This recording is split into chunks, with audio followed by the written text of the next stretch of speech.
Olá, boa noite. Começa agora o Jornal da RDC e você confere as principais notícias desta quarta-feira. Muito além de viagens para o exterior, alta do dólar gera aumento no preço da gasolina e produtos de limpeza. Fim do ensino médio. Escolas municipais de Porto Alegre não vão mais oferecer novas vagas para o ano que vem. Reunião do ministro da Educação na Câmara dos Deputados termina em tumulto. E mais o futebol e a previsão do tempo. Fique conosco, o Rio Grande se conecta aqui.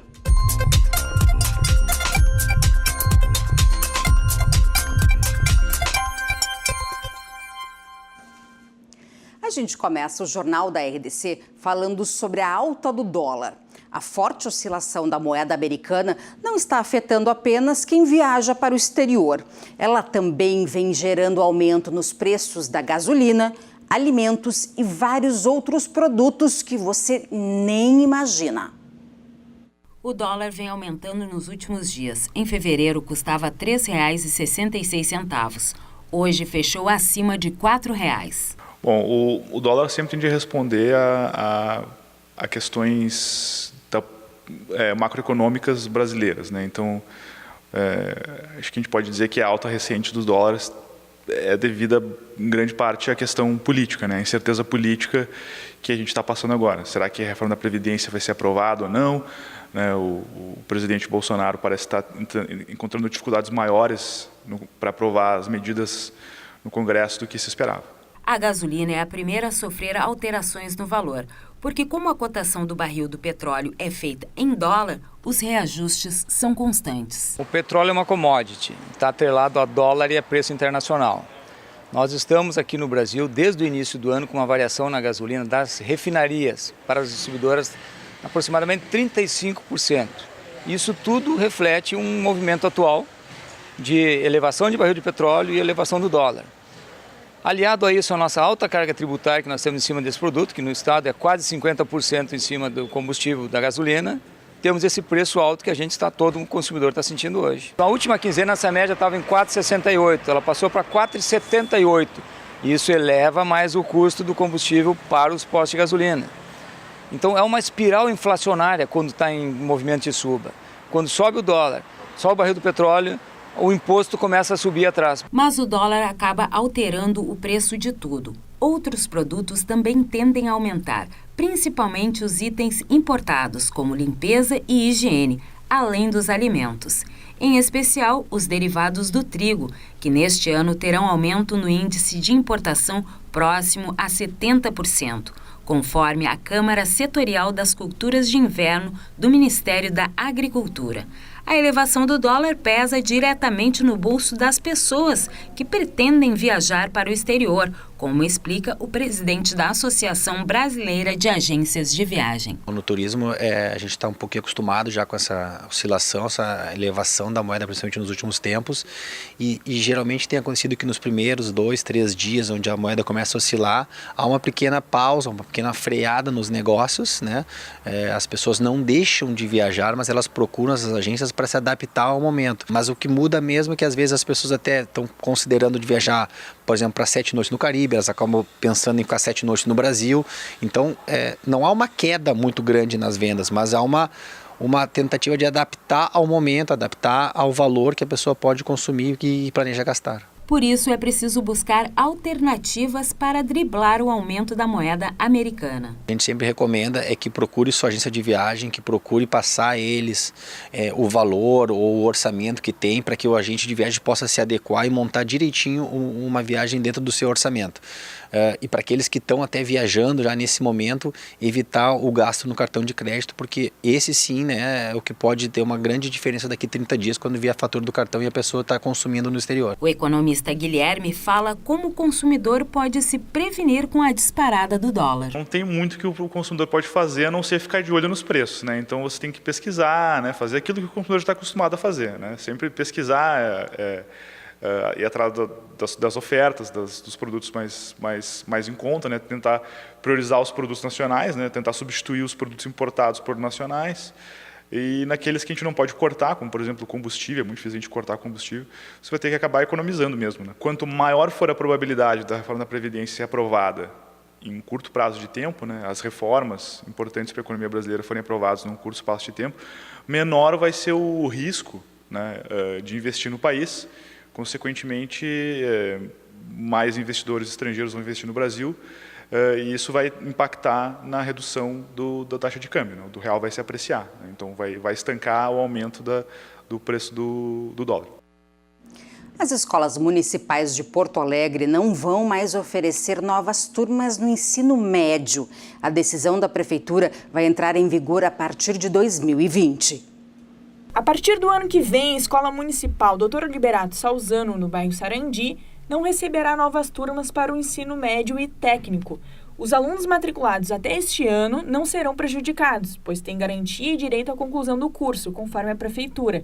Já novos alunos não serão aceitos. Esses alunos que estiverem matriculados no final do ano, 2019 e 2020, terão todos a conclusão garantida. Nós seguiremos com esses alunos até que eles concluam o seu curso. O principal argumento é de que não é responsabilidade do município oferecer essas duas modalidades de ensino. E nós não temos, por exemplo, condições de contratar emergencialmente para esses cursos. A lei que foi aprovada no ano passado, ela prevê apenas para aquilo que é competência do município, que é educação infantil e educação fundamental. Então, daqui a pouco, nós não teremos mais condições de honrar o compromisso com os alunos. Essa é a principal razão. A Escola Liberato chegava a receber 100 novos estudantes por semestre. Atualmente, o colégio tem em torno de 500 alunos matriculados entre ensino médio e ensino técnico. De não oportunizar mais o ensino médio e o curso técnico para os alunos do Sarandi a partir de 2020. A gente acredita que, principalmente, os alunos vão perder uma oportunidade, né? Vão se colocar onde? Essa é a pergunta, o que vão fazer. Então, a escola é mais uma escola que vai deixar de oferecer oportunidade de educação. A instituição também atende turmas de ensino básico, EJA e magistério. E com as mudanças, essas modalidades devem receber mais investimento. À medida que vai se esvaziando e terminando esses cursos, nós vamos ampliando as vagas, tanto em EJA quanto em formação de professores para educação infantil. Atualmente, a escola tem 1.505 alunos matriculados em todas as modalidades de ensino.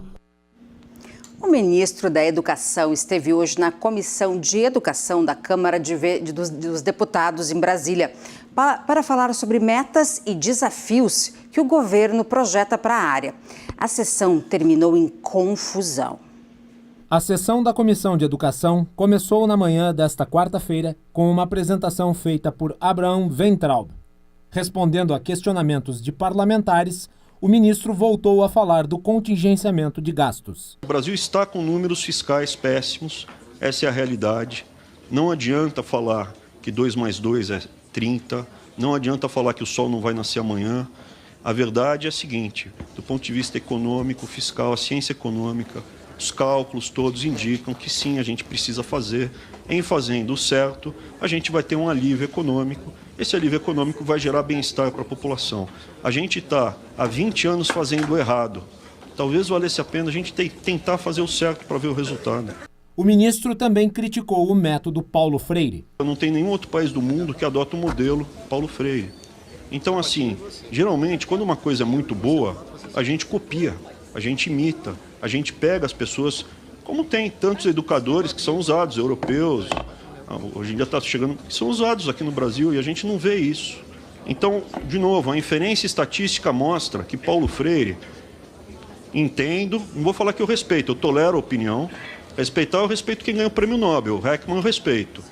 Assim, eu entendo a opinião e estou tentando trazer argumentos para falar, olha, não deu certo. Weintraub afirmou que pretende ampliar as verbas do Fundeb, mas que cobrará metas de estados e municípios. O ministro também defendeu a cobrança de mensalidades na pós-graduação. A sessão acabou em tumulto, quando Weintraub se recusou a responder perguntas formuladas por integrantes da União Nacional dos Estudantes. Gente, vamos manter a ordem desse trabalho. Deputado, me perdoe. Deputado, não é o senhor que decide quem fala ou não aqui nesta reunião. Eu sempre tratei a todos com cordialidade, e com respeito. respeito. Eu gostaria de garantir a palavra aos representantes por 2 minutos, aos representantes dos estudantes. Guilherme Macalossi, educação está rimando com confusão. Boa noite. Boa noite, Carla. Meus caros telespectadores, isso aí que vocês acabaram de ver é a Comissão de Educação. Virou um freak show, minha gente. Primeiro lugar, toda esta baderna que nós estamos vendo se deve ao fato de que a condução da área educacional tem sido feita da pior forma possível pelo governo. Tema em relação ao contingenciamento, já falado aqui inúmeras vezes, aqui no Cruzando as Conversas.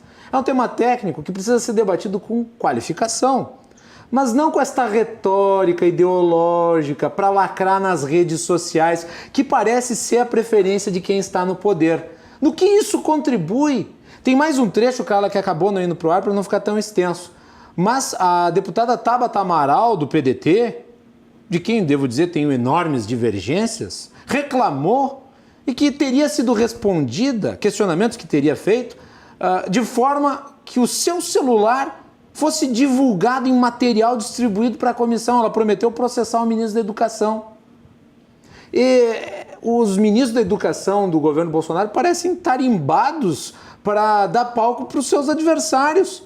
Porque é sempre a mesma coisa, é sempre a mesma postura intransigente, sempre o mesmo desapreço pela crítica, pela observação. E nós estamos tratando de uma área que é fundamental para o país, a área da educação. Por exemplo, o governo troca de diretor do INEP como quem troca de cuecas. Qual é a estabilidade para a área que vai se ter e qual é o resultado que pode se ambicionar? Lembrando sempre, o Ministério da Educação é a pasta de maior orçamento do governo, tem mais de 200 bilhões de reais. Ela tem que ser gerida com tecnicidade, ela tem que ser gerida de maneira séria, de maneira austera, e não esse circo de horrores que nós estamos vendo. Fazer o quê? A gente leu há pouco que até hoje 30% das pessoas que teriam que se inscrever no Enem se inscreveram e não pagaram a taxa. Quer dizer, é 1/3 das pessoas em função da taxa de R$ 85. Quer dizer, essa confusão também no Ministério, na troca do governo, na troca do coordenador do INEP, está fazendo com que as pessoas desistam do Enem.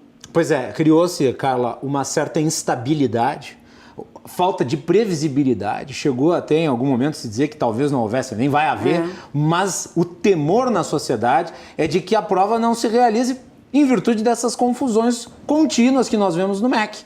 Quer dizer, o que tem que se fazer para voltar à credibilidade?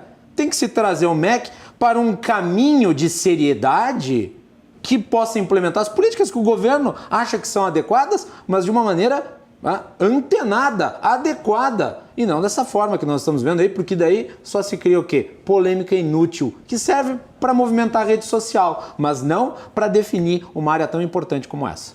Cruzando as conversas, rapidamente. Sobre saúde, às 22h30, os repasses que o governador anunciou essa semana. Outro tema polêmico que a gente precisa acompanhar. Obrigada, Obrigado, boa noite, Carla, até boa amanhã. noite, até mais. Até amanhã.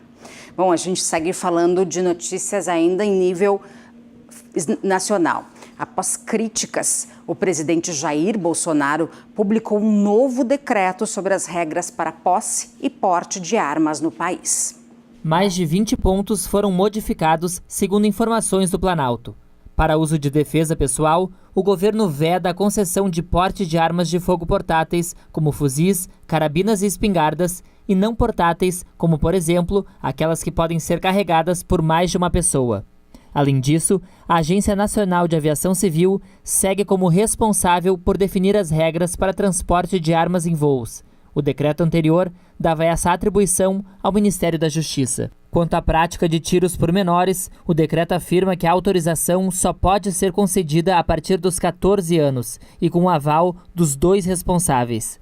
Antes, o documento não estipulava idade mínima e exigia a autorização de apenas um dos responsáveis. Agora a gente faz um rápido intervalo e na volta você vai saber tudo sobre os jogos da dupla Grenal pela Copa do Brasil. Nós já voltamos.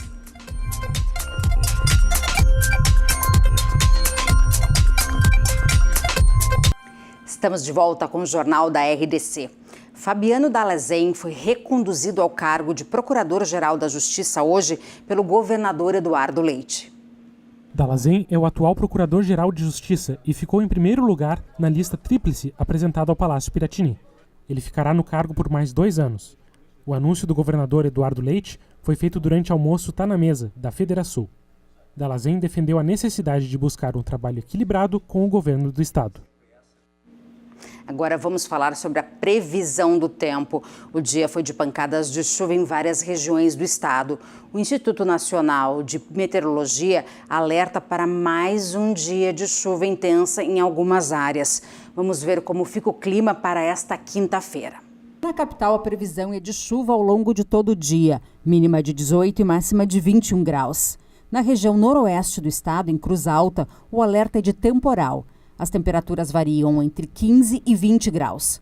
Passo Fundo, no norte do estado, tem tempo instável, com possibilidade de chuva forte pela manhã e pela tarde, mínima de 14 e máxima de 19 graus. A chuva também aparece em Santa Maria, possibilidade de temporal na cidade do centro do estado, que tem mínima de 16 e máxima de 21 graus. Caxias do Sul, na Serra Gaúcha, tem pancadas de chuva durante todo o dia. As temperaturas variam entre 14 e 17 graus. Agora a gente fala de futebol. O Grêmio está jogando neste momento contra o Juventude em Caxias do Sul. O jogo está no intervalo 0-0 e o repórter Pedro Oliveira veio aqui nos trazer as notícias fresquinhas. Conta pra gente como é que foi esse primeiro tempo. Essa notícia pro torcedor do Grêmio não é muito fresquinha. Boa noite pro pessoal de casa.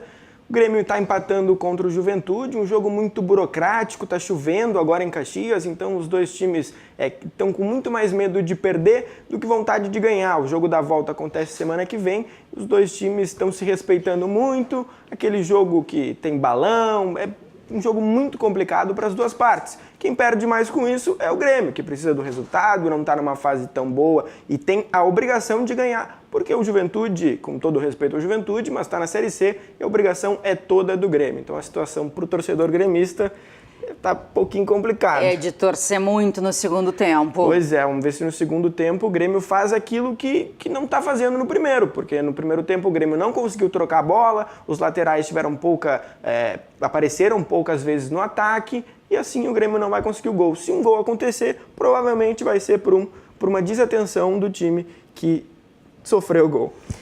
E amanhã temos Internacional e Paysandu. Pois é, o Inter vai estrear na Copa do Brasil, a situação no Inter é um pouquinho melhor, o Colorado está bem no Campeonato Brasileiro, e hoje o Inter treinou pela tarde no CT Parque Gigante, mas D'Alessandro conversou com a imprensa, e sempre que o D'Alessandro conversa com a imprensa, ele vira um destaque. Ele até revelou se ele vai jogar ou não em 2020. O foco agora é na Copa do Brasil, onde o Inter vai estrear contra o Paysandu. Eu posso dizer hoje que é mais uma competição importante para nós no ano. E com 38 anos, D'Alessandro vive uma fase diferente na sua carreira. Antes, jogava todos os jogos, tinha mais imposição física. Agora o meia já é preservado por Odair Hellmann, que adaptou um novo esquema de jogo que ajuda D'Alessandro. Ao invés dos 3 volantes com 2 meias abertos, Odair está usando um sistema com 2 volantes e 3 meias. E D'Alessandro sem precisar marcar e atrás do centroavante. Pode ser eu, pode ser Sarrafiore, pode ser um atacante que faz essa função também, como faz o Sobis. Ele mantive muitas coisas do ano passado. Mantive a estrutura da equipe, até porque a gente começou jogando com o tripé, que é característico no nosso Inter atual. Nessa fase da carreira, D'Alessandro até revelou seus planos para depois de dezembro de 2019, quando seu contrato com o Inter encerrará. Não vou parar de jogar no final do ano. Hoje, se você me perguntam, eu sempre faço os balanços ao final do ano do que eu posso querer para o ano próximo, mas se me perguntarem hoje, a minha resposta é que eu não vou parar. Vou continuar jogando. E contra Paysandu, D'Alessandro será titular mais uma vez. O time será Marcelo Lomba, Zeca, Emerson Santos, Cuesta e Iago, Lindoso, Edenilson, Nico, o próprio Dali, Nonato e Guerreiro. Isso não quer dizer nada no papel. Dentro do campo são 11 contra 11.